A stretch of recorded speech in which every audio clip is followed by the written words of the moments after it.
Assalamualaikum warahmatullahi wabarakatuh. Nami kula Amir Stefan saking kelas 9G absen gangsal. Kula badhe maca puisi Biyung saka Edi Mariono. Biyung, rikala semono aku ora njaluk. Sampean uga ora celuk-celuk.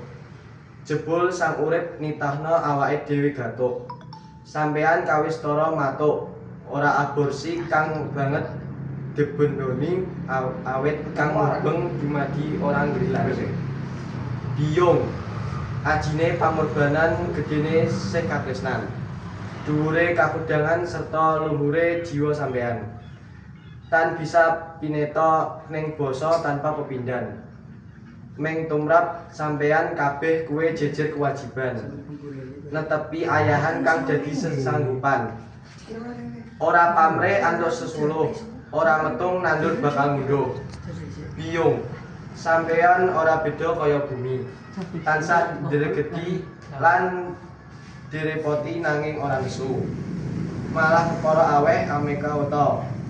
Sandang pangan lumintu. Matur suwun.